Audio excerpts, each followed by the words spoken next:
Para esta noche quiero que nos ubiquemos en el Evangelio según San Juan.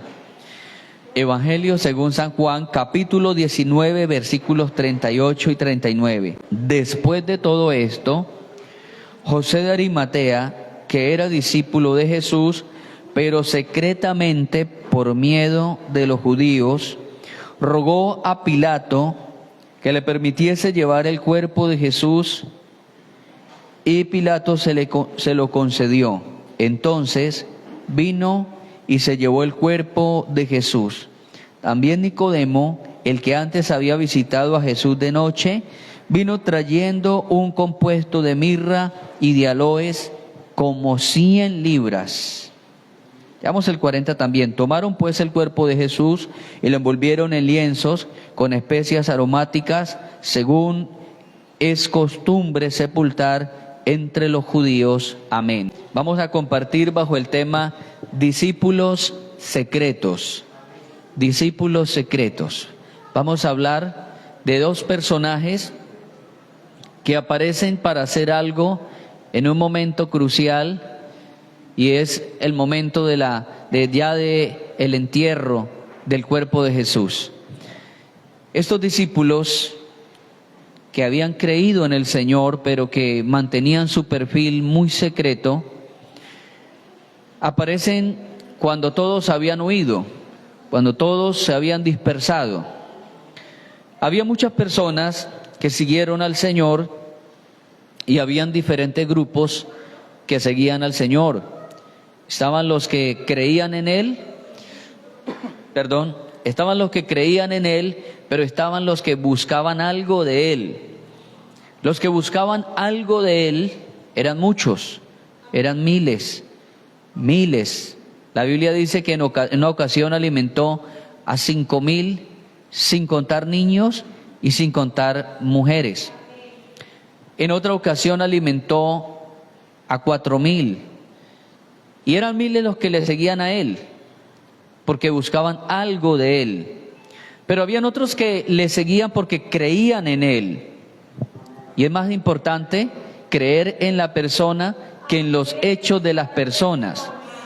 Porque cuando uno cree en lo que otra persona hace, el día que esa persona deja de hacer eso, entonces pierde la validez. Cuando esa persona ya no hace lo que normalmente hacía, entonces la persona lo devalora. Se acabó fulano ya no es el que yo seguía, el que yo apreciaba, al que yo le apostaba, ya no es el mismo. Y cuando una persona es valorada por lo que hace o por lo que da, tristemente cae a veces en vacíos emocionales. Porque muchos trabajan por impulsar la imagen y hacen cosas por impulsar una imagen, y el día que esa persona no puede seguir proyectando su imagen, entonces tristemente cae muy bajo, porque cae en el olvido de la gente. Por ejemplo, si uno fuera a hablar de los deportistas, uno de los deportes que tiene muy corta duración es el fútbol. El fútbol tiene muy corta duración porque a muy temprana edad tienen que ya retirarse, se retiran. Y muchos de esos futbolistas caen en vacíos, y muchos de ellos han caído en problemas de ansiedad, han caído en problemas de depresión. Muchos de ellos inclusive han caído en problemas de ansiedad compulsivas y comienzan a comer y a comer y a comer, y muchos de ellos han caído hasta en obesidad. Y se han visto los casos de muchos de estos deportistas que se han retirado, y muchos han caído en una obesidad tremenda porque cayeron en una ansiedad compulsiva, porque ya no es el famoso, ya no dejó de aparecer en las primeras planas, dejó de aparecer en la televisión, dejaron de buscarlo para un autógrafo porque ya no es el futbolista que le está dando triunfos a un equipo. La gente lo seguía por lo que hacía, pero no por lo que Él es, no por la persona, no por la esencia de Él como humano. A Cristo lo seguía mucha gente por lo que Él hacía, pero por la esencia de Él como Hijo de Dios y como humano que era, porque el Señor cumplió muy bien sus dos roles, muy bien sus dos facetas, hermano. Hablábamos con el grupo de estudio ayer y estábamos hablando de cómo aprender a contar una historia bíblica. De cómo contar una historia bíblica, y de pronto yo les daba el ejemplo de cómo contar la historia de Jesús. Porque a veces sabemos quién es Jesús, pero no sabemos contar la historia de Él. Y contamos la historia de Jesús de forma dogmática. De forma dogmática quiere decir como muchas veces nosotros queremos mostrarlo al mundo. Queremos mostrarlo como el poderoso. Queremos mostrar a Jesús como el invencible. Queremos mostrarlo como el todo hacedor de milagros. Eso es presentar y contar la historia de Jesús de forma dogmática, mostrando toda su deidad divina. Pero no presentamos a Jesús como el Jesús humano, como el Jesús que le tocó tomar un clavo y recogerlo porque se le saltó cuando lo golpeó mal. Y el clavo se le saltó y tuvo que recogerlo y empezar a tratar de apuntalar unos trozos de madera porque él era humano. Pero eso nosotros no lo presentamos ante el mundo porque pensamos que presentar a Jesús como un humilde carpintero es rebajar la divinidad de Cristo. Pensamos eso, que si yo presento a Jesús como un humano, entonces no estoy presentando al Todopoderoso. Pero ¿sabe por qué Jesús se hizo humano? Para entendernos a nosotros.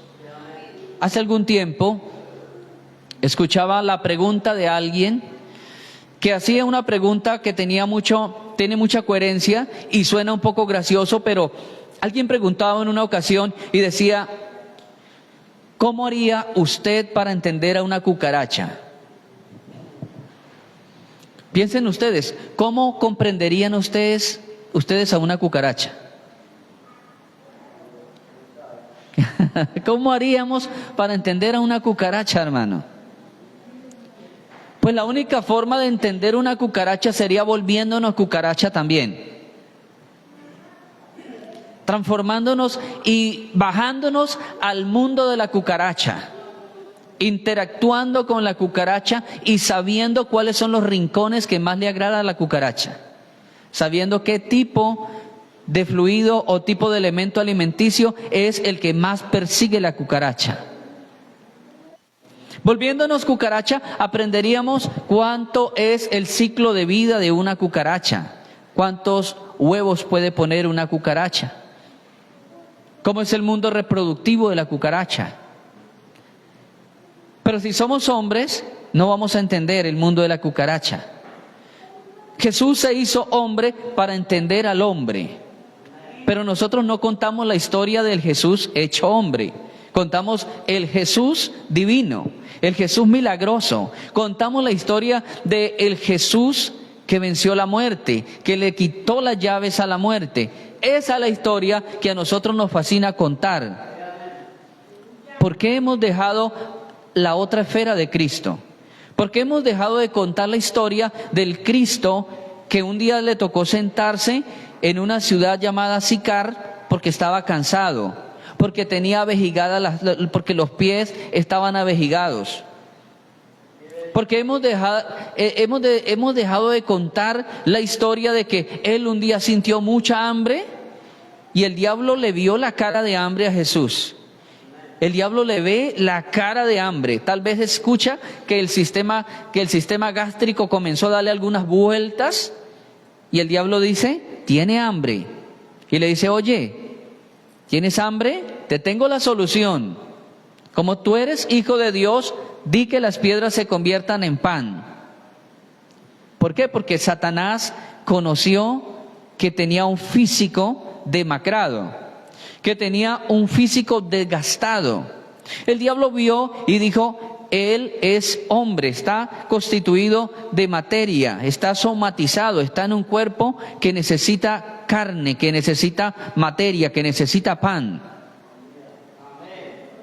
Y entonces, hermanos, les decía a los alumnos que tenemos que aprender y tenemos que volver a contar la historia del Cristo divino, pero del Cristo humano también.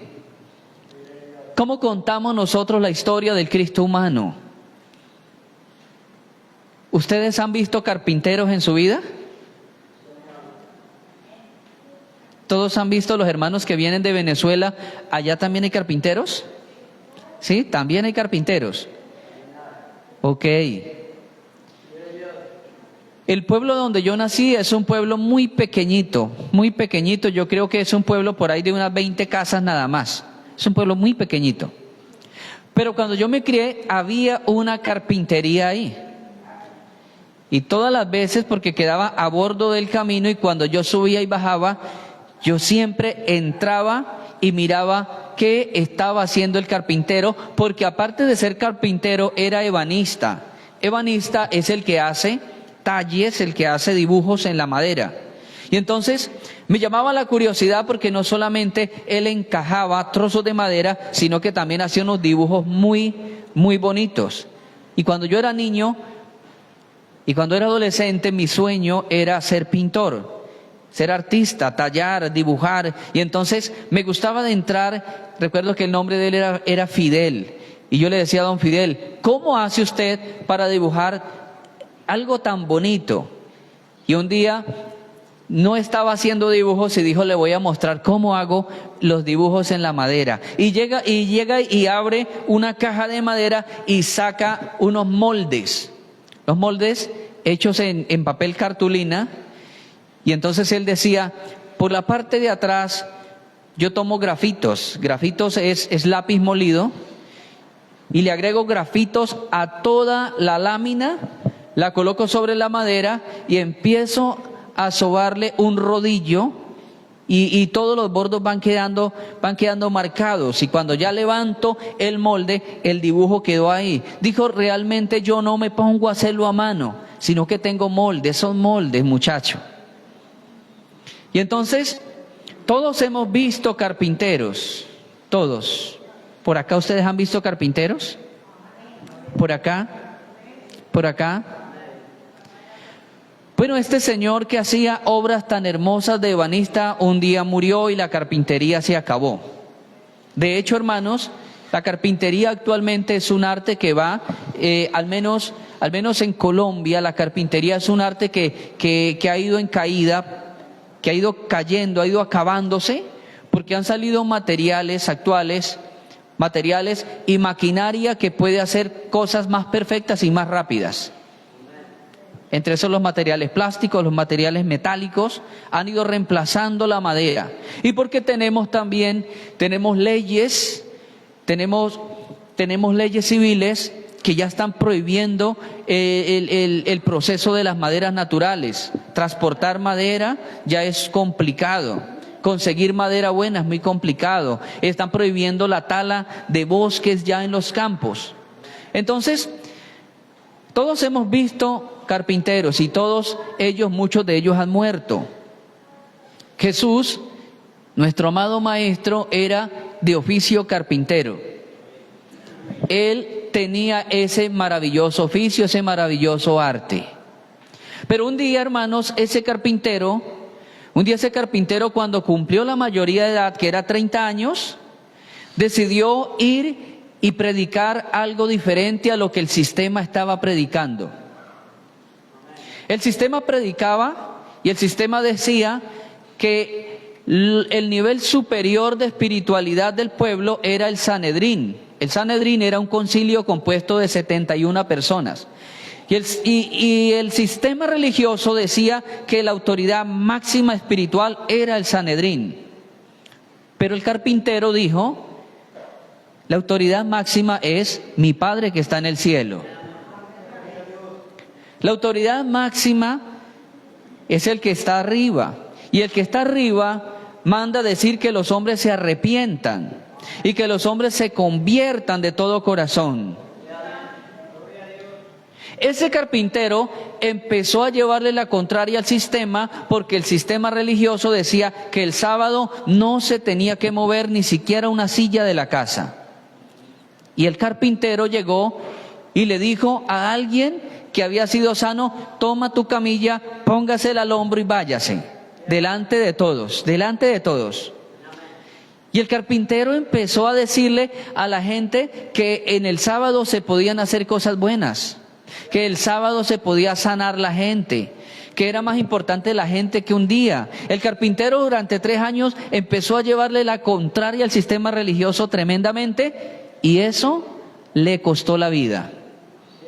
Eso le costó un juicio que lo llevaron a la muerte más dura, que era la muerte de cruz. Pero ese carpintero, antes de morir, dejó un grupo de 12 discípulos. Y esos 12 discípulos siguieron predicando, se ganaron a 120, y 50 días después de que el carpintero se fue al cielo, ya no eran 120, sino que eran 3.000, y al día siguiente se le suman a esos 3.000, se le suman 5.000 más. En 20 años, el carpintero tenía 100.000 seguidores de su doctrina. 100.000 seguidores. Solamente en Jerusalén tenía 100.000 seguidores. Se levantó un hombre que se llamaba Saulo y dispersó a los 100.000. Y esos 100.000 se fueron por todo el mundo habitado, por Oriente Medio, Oriente Alto, se fueron por Europa. ¿Quién era ese carpintero que 312 años después de su muerte, el mismo emperador romano, se llamaba Constantino, ese mismo emperador acepta la doctrina de ese carpintero y manda a sacar a todos los que estaban en las cuevas y en los huecos escondidos, los manda a sacar, y ahora Constantino es seguidor de la doctrina del carpintero? Hace que todo el mundo habitado antiguo se vuelva a la doctrina del carpintero. ¿Quién era el carpintero? Que en el siglo XI mandaron a perseguir en toda Europa, mandaron a perseguir a todos los seguidores de la doctrina del carpintero, desde el siglo XI hasta el siglo XV, y mataron 200 millones de cristianos, 200 millones de seguidores de la doctrina del carpintero. Hermanos, ¿quién era ese carpintero? Que en el siglo XVI un hombre llamado Martín Lutero se decidió a pararse y a clavar unas protestas en una iglesia, en la puerta de la iglesia de una ciudad conocida de Alemania. Y no solamente se decidió a clavar la protesta, sino que también Martín Lutero se atrevió a traducir las escrituras, la doctrina de ese carpintero, se atrevió a traducirlas al alemán y sacar copias para todo el mundo. ¿Quién es ese carpintero? Que la doctrina llega desde Estados Unidos y llega de Australia, llegan a Colombia, y hoy día Colombia tiene 10 millones de seguidores de esa doctrina, de ese carpintero. Entonces, díganme ustedes, hermano, ¿quién era ese carpintero? Era un carpintero común y corriente como el que conocimos en la vereda, como el que conocimos allá en la ciudad, en el campo donde nosotros nos criamos. ¿Era un carpintero normal? ¿Qué dicen ustedes? Era un carpintero humano, pero 100% Dios también. Entonces se da cuenta cómo podemos presentar la historia de Cristo. No presenté la historia de Cristo como el grandísimo Dios hacedor de todo. Presenté la historia de Él como humano, con la faceta que Él tuvo aquí, pero siempre dejando ver que no era un carpintero cualquiera, era el Mesías, el ungido de Dios para libertar nuestros corazones. Levante su mano y adórelo.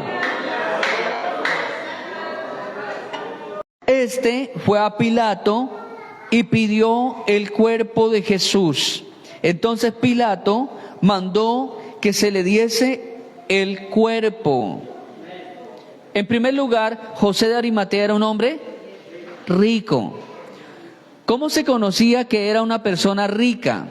Porque solo los ricos podían tener un sepulcro particular. Solamente los ricos.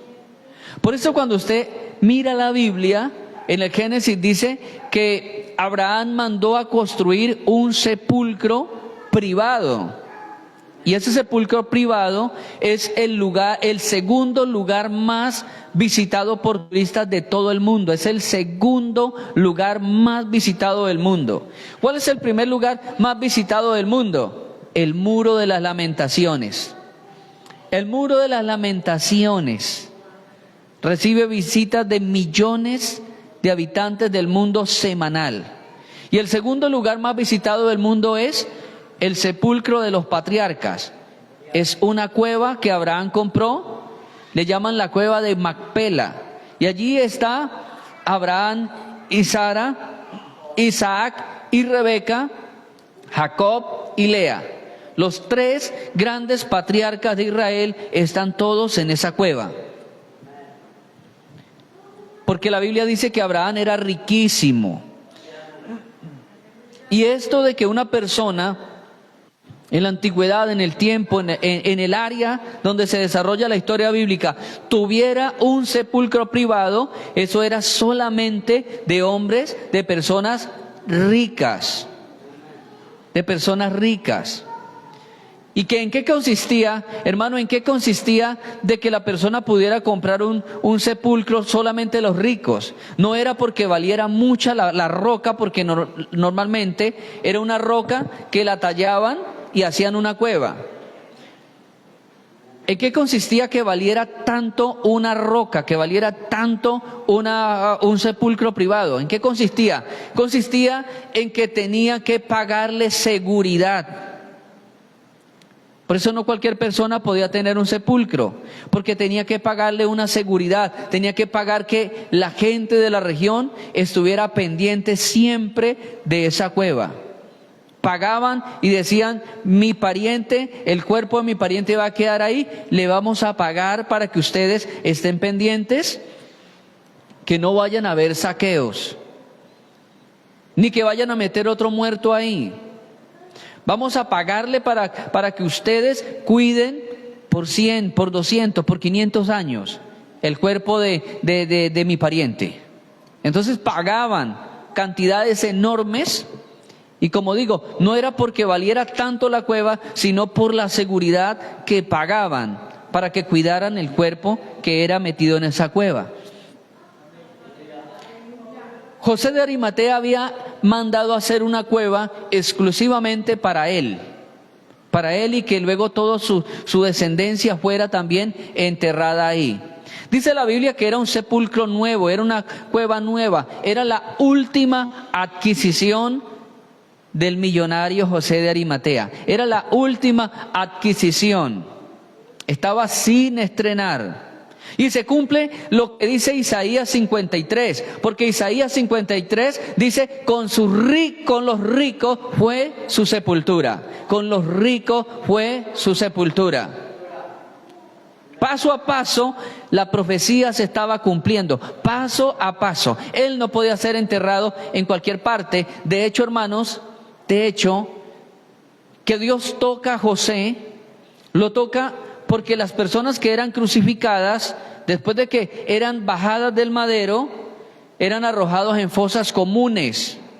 Y muchas veces los dejaban algunos días allí para escarnio de la gente, para que la gente tuviera miedo, para que la gente no volviera a practicar los delitos por los cuales habían sido llevados a muerte. Entonces, Dios toca a José porque claramente la Biblia dice, en una profecía del Salmo dice, no permitirás que tu santo vea corrupción. No permitirá que su santo vea corrupción. No podía quedar ese cuerpo allí porque se iba a llenar de impurezas, de moscas, de gusanos. Isaías dijo, con los ricos será su sepultura. Estrenó la sepultura de un millonario. Estrenó la sepultura de un hombre rico. ¿Quién era José de Arimatea? Un rico millonario del pueblo de Israel. Continuemos, vamos a leer en Marcos. Vamos a hacerle un recorrido a la vida de José. Marcos capítulo 15, versículo 43. Marcos 15, 43 dice, Marcos 15, 43. José de Arimatea, miembro del concilio. ¿Quién era José de Arimatea? Aparte de ser rico, era el miembro del concilio. Ya les dije que el concilio se llamaba el Sanedrín. Estaba compuesto de 70 ancianos más el sumo sacerdote. 70. 35 eran fariseos y 35 eran saduceos. Eran las dos élites religiosas del tiempo de Jesús. 35 fariseos, 35 saduceos, más el sumo sacerdote, que en el tiempo de Jesús el sumo sacerdote era de la línea de los saduceos. Entonces, José de Arimatea era miembro del concilio, que también esperaba en el reino de Dios. O sea, era diferente. Aunque estaba en el concilio de los hombres más religiosos de Israel, era diferente. ¿Por qué? Porque dice que esperaba en el reino de Dios. Creía en Dios y amaba a Dios. Y como amaba a Dios, le creyó las palabras a Jesucristo. Ahora, ¿qué hizo él? ¿Están leyendo conmigo? ¿Qué hizo? Vino y entró osadamente a Pilato y pidió el cuerpo de Jesús. Vino atrevidamente. Es decir, déjenme pasar, traigo algo importante que hablar con el señor Pilato. El señor Pilato me tiene que oír. El señor Pilato me tiene que escuchar. Entró, dice que osadamente. O sea, no utilizó todos los protocolos que se debían hacer para acceder a una cita con el gobernador romano. No utilizó los protocolos, sino que entró rápido. Necesito hablar ya hoy. No, venga mañana. Tal vez la guardia, tal vez la escolta personal de Pilato les dijo, venga mañana, es muy tarde, es de noche. No, necesito hablar ya. Hágame el favor, me da permiso. Necesito hablar ya con el gobernador Pilato. Ya. Dice que entró osadamente. Cuando él entró, dice que de inmediato lo miró y le dijo, necesito llevarme el cuerpo de Jesús de Nazaret. Necesito tomar ese cuerpo. Me lo voy a llevar. ¿Sabe, hermano, que la Biblia dice que Pilato no se lo rehusó? ¿Por qué Pilato no se lo rehusó? Porque Pilato había tenido experiencias con Jesús. Porque Pilato sabía que Jesús era justo, porque sabía que por la envidia lo habían entregado. Pilato, dice la Biblia, que hasta el último momento trabajó para no entregarlo a muerte. Pilato le hizo preguntas, Pilato trató de defenderlo por todos lados, pero era la hora de Jesús morir. Pilato quedó con ese dolor, porque la Biblia dice que la misma mujer de Pilato le dijo, suelta a ese hombre porque yo he padecido muchos sueños por causa de él. La misma mujer de Pilato le dijo, él no es una persona normal, suéltelo. He tenido muchos sueños y todos tienen que ver con él, suéltelo. Pero ¿por qué no lo soltó Pilato? Porque la Biblia dice que Pilato le tuvo miedo al pueblo. Y por eso Pilato lo entrega, porque Pilato le tuvo temor al pueblo. Una de las maneras que Pilato quiso lavar la conciencia fue entregando el cuerpo. Por eso no tomó en cuenta que José hubiese entrado así atrevidamente. No tomó en cuenta eso, sino que lo soltó. Entendió y le dijo, llévatelo, está bien, llévatelo. Porque Pilato quiso lavar su conciencia entregando el cuerpo para que le dieran una sepultura digna. Ya que no lo pudo librar en vida, le entregó el cuerpo y vaya usted, dele una sepultura digna. Miremos ahora Lucas. Lucas también nos habla de José. Lucas 23:50.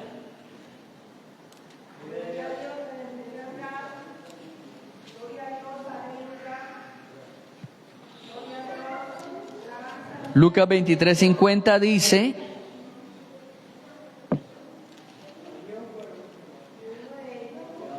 Lucas 23:50 dice, había un varón llamado José de Arimatea, ciudad de Judea, el cual era miembro del concilio. Otra vez nos dice que era parte del concilio de los ancianos. Era varón bueno y justo. Este también esperaba el reino de Dios y no había consentido en el acuerdo ni en los hechos de ellos. ¿De ellos quiénes? De los otros componentes del concilio. Él no dio la palabra de crucifíquenlo. Él prefirió quedarse callado. Él no hizo nada para que llevaran a Jesucristo a la muerte. Él se queda callado. Tal vez trata de decir, denle una oportunidad, tal vez trató de defenderlo, pero dice la Biblia que él no consintió en la voluntad de ellos. Es decir, él no apoyó a los otros miembros. No los apoyó, se estuvo neutral. No quiero apoyar esa muerte injusta. Él, la Biblia dice claramente, San Lucas lo describe como un hombre que se estuvo lejos, distante de la decisión que los demás tomaron. Y ahora vamos a Juan, volvemos a Juan otra vez. Juan habla otra vez de él y dice Juan en el versículo 38, después de todo esto, José de Arimatea, que era discípulo de Jesús, pero secretamente por miedo de los discípulos. Era un discípulo de la secreta de Jesucristo. Así, discípulo de la secreta de Jesucristo. Como aquellas organizaciones de espionaje secretas del mundo, como la Interpol, como las organizaciones de espionaje secretas de Israel. Israel tiene la organización de espionaje más avanzada de todo el mundo. Ningún país, ni siquiera Estados Unidos, tiene una red de espionaje tan estructurada como el país de Israel. Hermanos, la Biblia dice que seguía al Señor Jesús secretamente. Y fue y buscó a otra persona que también lo seguía secretamente, que era Nicodemo. Ahí habla, luego de que se ponen de acuerdo y lo llevan a enterrar, pero él va con otro llamado Nicodemo. Este hombre, José de Arimatea, aparece enterrando el cuerpo de Jesús y dice que era un discípulo secreto y por causa del temor que él le tenía al hombre, por causa del temor de los demás que componían el Sanedrín, dejó de disfrutar grandes enseñanzas, dejó de disfrutar grandes momentos de gloria con Cristo por el temor. Hermanos, una de las cosas que más afecta el desarrollo humano es el temor al hombre, el temor al hombre. Pilato quiso soltar a Cristo, pero por temor al pueblo no lo hizo. Esto demuestra que el temor al hombre es una de las cosas que más ponen freno al desarrollo nuestro en la vida. A veces tenemos mucho temor del hombre. La persona que va a predicar dice, tengo un nervio, tengo un miedo, pero el miedo es ¿qué? De que quede mal delante del hombre, de que el hombre se ría, de que el hombre se burle. El que es predicador le da temor cuando llega otro que es más experimentado. ¿Pero eso qué es? Temor al hombre. El que no es predicador y va a una reunión le da temor que lo desaprueben porque su ropa no es adecuada, o al menos esa persona intuye, mi ropa no es adecuada, mi ropa no tiene la misma calidad que tiene la ropa de todos los que van allá. No hablo como hablan las otras personas que van allá. Y siempre hay un temor, y ese temor es al hombre. Hechos 1:8 dice que el Señor nos daría su espíritu y cuando recibiéramos su espíritu tendríamos poder. ¿Por qué vamos a tener poder cuando recibimos su espíritu? Porque su espíritu se va a incrustar en nuestra vida. Su Espíritu Santo se incrusta en nuestro corazón, se incrusta en nuestra alma y nos daría poder. Y ese poder nos haría hablar, porque dice, recibiréis poder y empezarán a ser testigos. Empezarán a hablar, aunque en el original no dice testigos, sino que en el original dice me seréis martus. Martus quiere decir mártires. Y ahora estamos todavía en el tiempo del fruto del Pentecostés. Usted y yo estamos en el tiempo del fruto del Pentecostés. Disfrutando de esa experiencia cuando vino el Espíritu Santo y se incrustó con la iglesia, y la iglesia tomó fuerza, la iglesia tomó dones, tomó talentos, y la iglesia salió predicando. Nosotros todavía estamos disfrutando de ese fruto, el fruto del Pentecostés, amado hermano. Pero si estamos en el fruto del Pentecostés, ¿por qué no estamos testificando? Jesús dijo, cuando venga el Espíritu Santo, van a ser testigos, van a hablar. Escuchen esto, hermanos. Y cuando hay indagatorias en la ley, cuando hay indagatorias y cuando hay imputación de cargos, vienen testigos. Y los testigos deben tener 3 pruebas. Una es una prueba auditiva, otra una prueba visual y otra una prueba presencial. La prueba presencial es que yo estuve ahí, yo estaba como a 3 metros, yo estaba ahí, yo estaba cuando pasó el asunto. Pero otro dice, el que tiene la prueba visual, dice, yo alcancé a ver que corrió, que se movió. No vi más, pero yo vi algo. Y el que oyó dice, sí, yo escuché que estaban hablando, yo escuché tal cosa, yo escuché la situación. Ser testigo es tener pruebas. Pregunto, ¿cuántos tienen pruebas de que Dios ha hecho algo en sus vidas? ¿Tienen pruebas de que Dios ha hecho algo en el hogar de sus padres? ¿Tienen pruebas de que Dios cambió el corazón suyo? ¿Tienen pruebas de que ustedes fueron bendecidos y que la vida de ustedes salió de un pozo de desesperación y hoy día han encontrado refugio en Dios? La pregunta es, ¿por qué seguimos en la secreta? ¿Por qué seguimos en la secreta? Porque andamos a veces como José, andamos en la secreta. Creemos en el reino de Dios. Creemos que Jesús es el Maestro, creemos que Jesús es enviado de Dios, pero sin embargo andamos en la secreta, la secreta de Dios. José creía en el Señor totalmente, esperaba en el reino de Dios, creía sus palabras, pero sin embargo andaba en la secreta. ¿Saben sus amigos de trabajo que usted es evangélico? ¿Saben sus amigos de estudio que usted es evangélico? ¿Saben las personas de su familia que usted es cristiano, que usted es evangélico? ¿O todavía está en la secreta? Todavía usted dice, por ahí de vez en cuando voy al templo.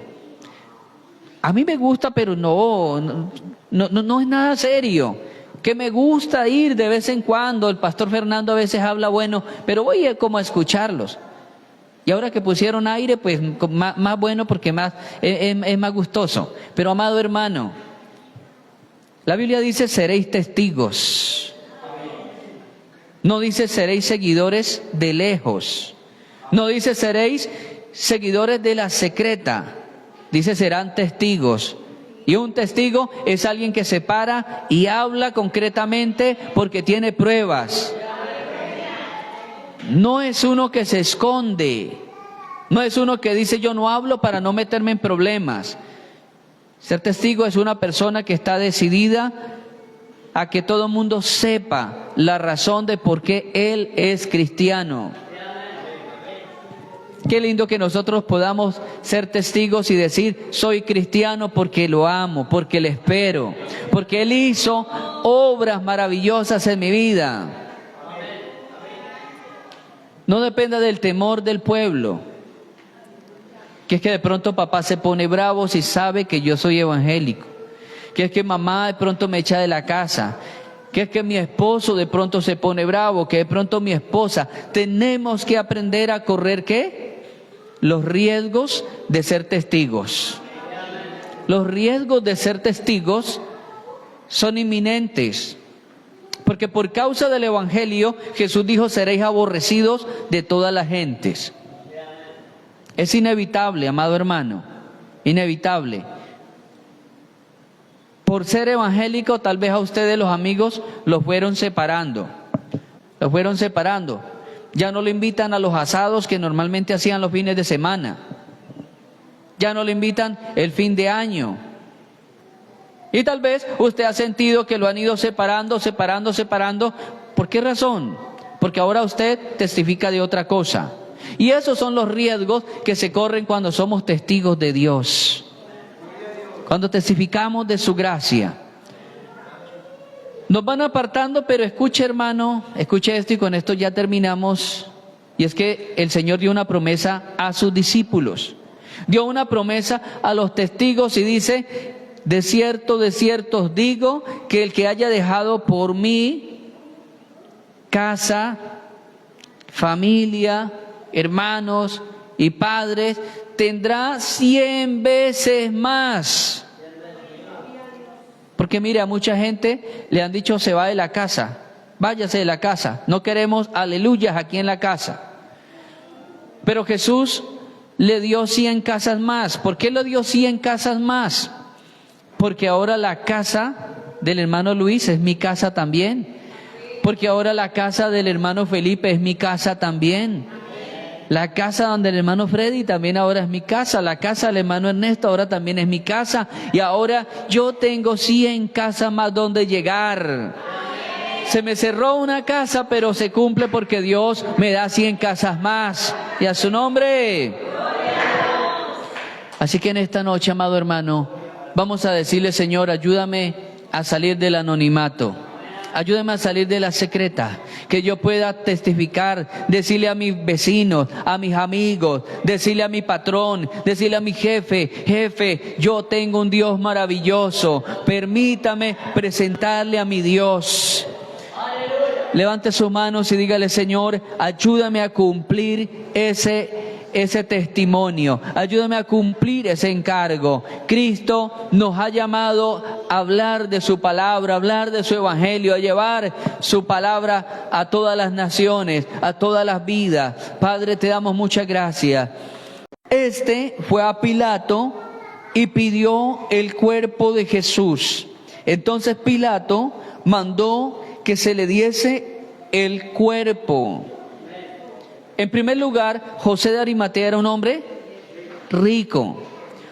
¿Cómo se conocía que era una persona rica? Porque solo los ricos podían tener un sepulcro particular. Solamente los ricos.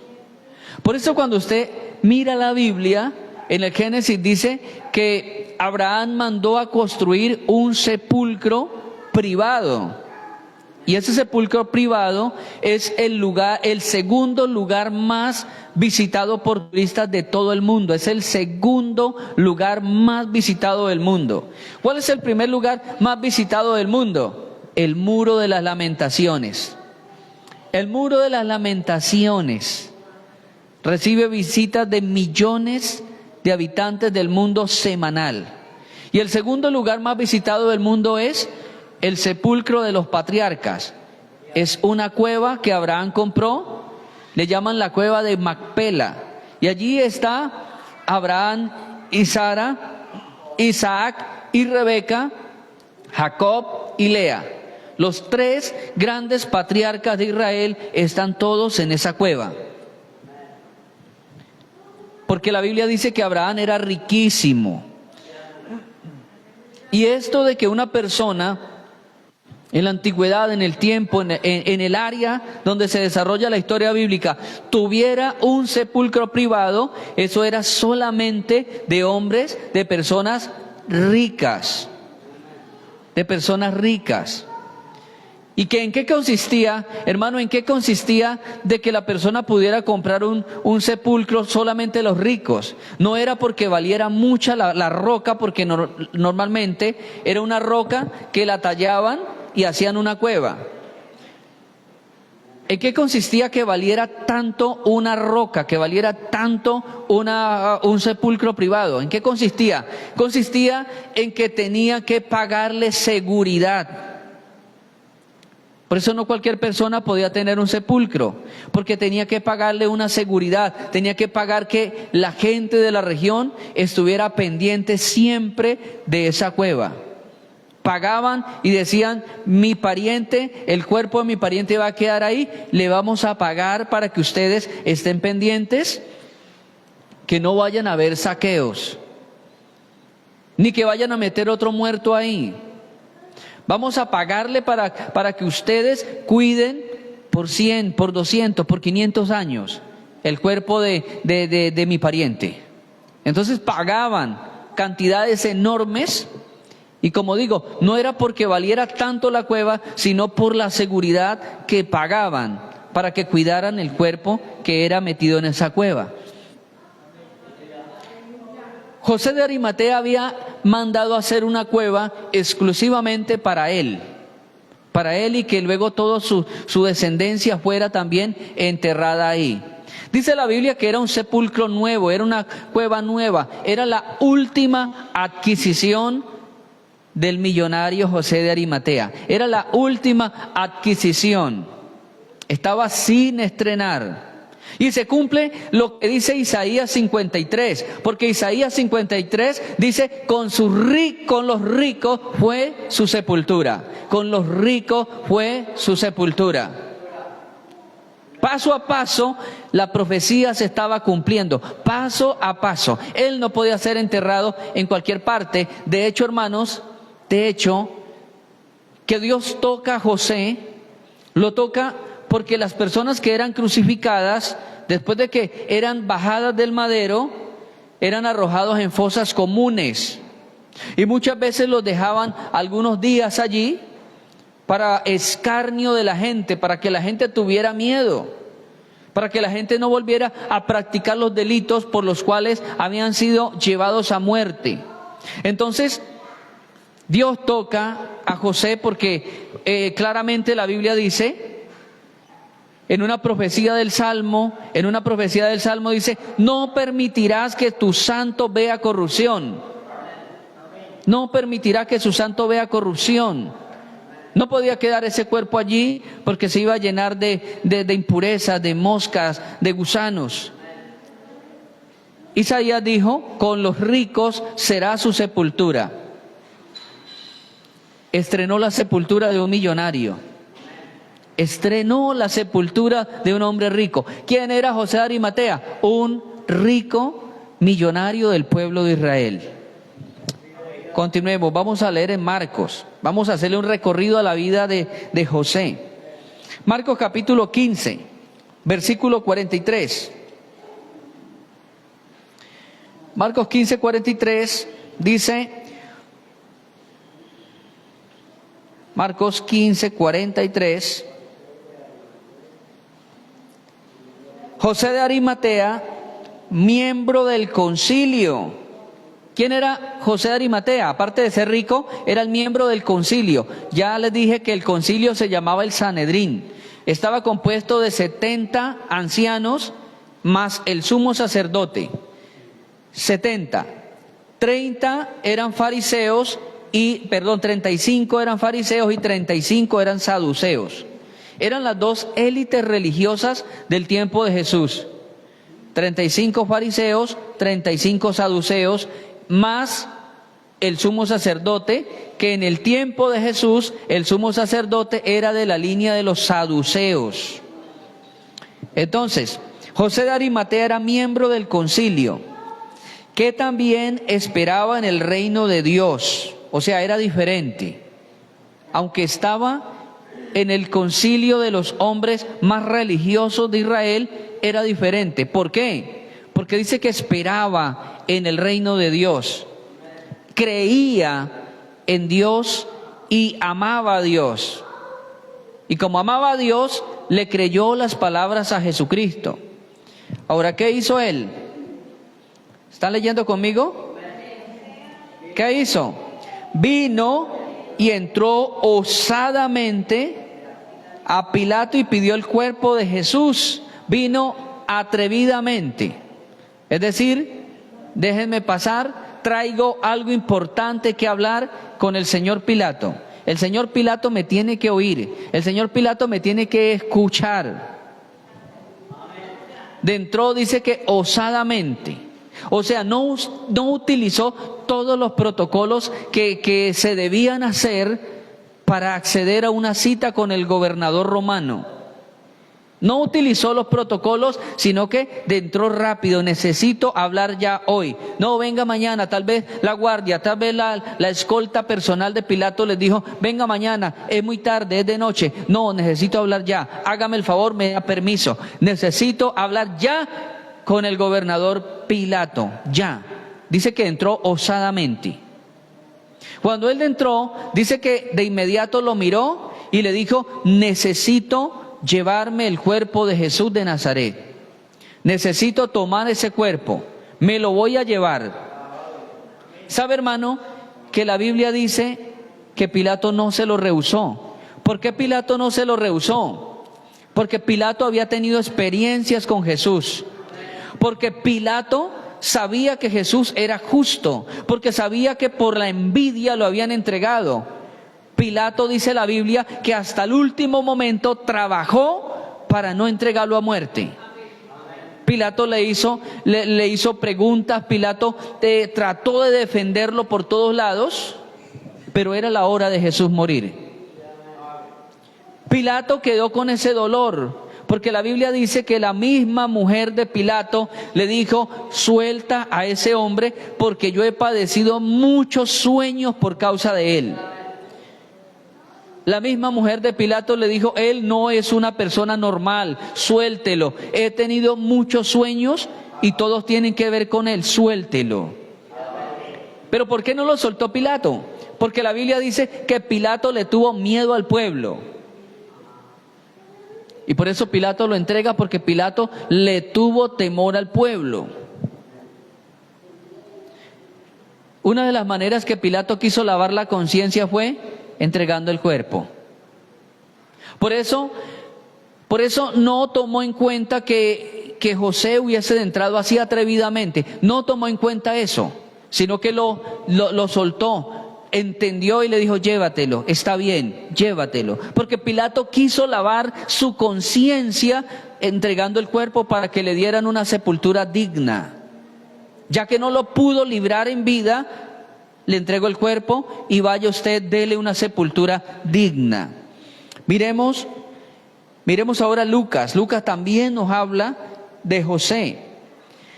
Lucas 23:50.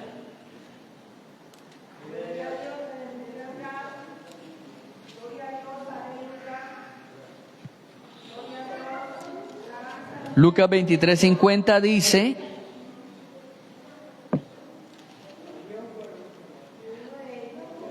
Lucas 23:50 dice, había un varón llamado José de Arimatea, ciudad de Judea, el cual era miembro del concilio. Otra vez nos dice que era parte del concilio de los ancianos. Era varón bueno y justo. Este también esperaba el reino de Dios y no había consentido en el acuerdo ni en los hechos de ellos ¿quiénes? De los otros componentes del concilio. Él no dio la palabra de crucifíquenlo. Él prefirió quedarse callado.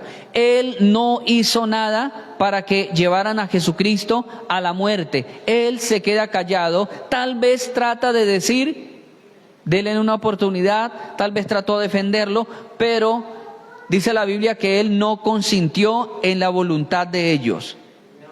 Es decir, él no apoyó a los otros miembros, no los apoyó, se estuvo neutral. No quiero apoyar esa muerte injusta. Él, la Biblia dice claramente, San Lucas lo describe como un hombre que se estuvo lejos, distante de la decisión que los demás tomaron. Y ahora vamos a Juan, volvemos a Juan otra vez. Juan habla otra vez de él y dice Juan en el versículo 38, después de todo esto, José de Arimatea, que era discípulo de Jesús, pero secretamente por miedo de los discípulos. Era un discípulo de la secreta de Jesucristo. Así, discípulo de la secreta de Jesucristo.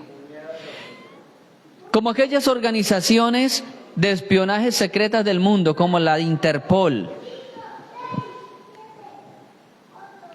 como las organizaciones de espionaje secretas de Israel. Israel tiene la organización de espionaje más avanzada de todo el mundo. Ningún país, ni siquiera Estados Unidos, tiene una red de espionaje tan estructurada como el país de Israel. Hermanos, la Biblia dice que seguía al Señor Jesús secretamente. Y fue y buscó a otra persona que también lo seguía secretamente, que era Nicodemo. Ahí habla, luego de que se ponen de acuerdo y lo llevan a enterrar, pero él va con otro llamado Nicodemo. Este hombre, José de Arimatea, aparece enterrando el cuerpo de Jesús y dice que era un discípulo secreto, y por causa del temor que él le tenía al hombre, por causa del temor de los demás que componían el Sanedrín, dejó de disfrutar grandes enseñanzas, dejó de disfrutar grandes momentos de gloria con Cristo, por el temor. Hermanos, una de las cosas que más afecta el desarrollo humano es el temor al hombre, el temor al hombre. Pilato quiso soltar a Cristo, pero por temor al pueblo no lo hizo. Esto demuestra que el temor al hombre es una de las cosas que más ponen freno al desarrollo nuestro en la vida. A veces tenemos mucho temor del hombre. La persona que va a predicar dice: tengo un nervio, tengo un miedo, pero el miedo es ¿qué? De que quede mal delante del hombre, de que el hombre se ría, de que el hombre se burle. El que es predicador le da temor cuando llega otro que es más experimentado. ¿Pero eso qué es? Temor al hombre. El que no es predicador y va a una reunión le da temor que lo desaprueben porque su ropa no es adecuada, o al menos esa persona intuye: mi ropa no es adecuada, mi ropa no tiene la misma calidad que tiene la ropa de todos los que van allá. No hablo como hablan las otras personas que van allá. Y siempre hay un temor, y ese temor es al hombre, al hombre, al hombre. Hechos 1:8 dice que el Señor nos daría su espíritu, y cuando recibiéramos su espíritu tendríamos poder. ¿Por qué vamos a tener poder cuando recibimos su espíritu? Porque su espíritu se va a incrustar en nuestra vida. Su Espíritu Santo se incrusta en nuestro corazón, se incrusta en nuestra alma y nos daría poder. Y ese poder nos haría hablar, porque dice: recibiréis poder y empezarán a ser testigos. Empezarán a hablar, aunque en el original no dice testigos, sino que en el original dice: me seréis martus. Martus quiere decir mártires. Pero tomémoslo desde el punto que tenemos en nuestra Biblia: me seréis testigos, me seréis testigos. Jesucristo dijo: me seréis testigos, y 50 días después de que Él fue levantado al cielo, 50 días después viene el famoso día de Pentecostés. Y ahora estamos todavía en el tiempo del fruto del Pentecostés. Usted y yo estamos en el tiempo del fruto del Pentecostés. disfrutando de esa experiencia cuando vino el Espíritu Santo y se incrustó con la iglesia, y la iglesia tomó fuerza, la iglesia tomó dones, tomó talentos, y la iglesia salió predicando. Nosotros todavía estamos disfrutando de ese fruto, el fruto del Pentecostés, amado hermano. Pero si estamos en el fruto del Pentecostés, ¿por qué no estamos testificando? Jesús dijo, cuando venga el Espíritu Santo, van a ser testigos, van a hablar. Escuchen esto, hermanos. Y cuando hay indagatorias en la ley, cuando hay indagatorias y cuando hay imputación de cargos, vienen testigos. Y los testigos deben tener 3 pruebas. Una es una prueba auditiva, otra una prueba visual y otra una prueba presencial. La prueba presencial es que yo estuve ahí, yo estaba como a 3 metros, yo estaba ahí, yo estaba cuando pasó el asunto. Pero otro dice, el que tiene la prueba visual, dice, yo alcancé a ver que corrió, que se movió. No vi más, pero yo vi algo. Y el que oyó dice, sí, yo escuché que estaban hablando, yo escuché tal cosa, yo escuché la situación. Ser testigo es tener pruebas. Pregunto, ¿cuántos tienen pruebas de que Dios ha hecho algo en sus vidas? ¿Tienen pruebas de que Dios ha hecho algo en el hogar de sus padres? ¿Tienen pruebas de que Dios cambió el corazón suyo? ¿Tienen prueba de que ustedes fueron bendecidos y que la vida de ustedes salió de un pozo de desesperación y hoy día han encontrado refugio en Dios?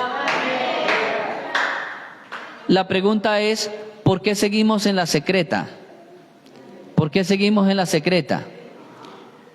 Porque andamos a veces como José, andamos en la secreta. Creemos en el reino de Dios.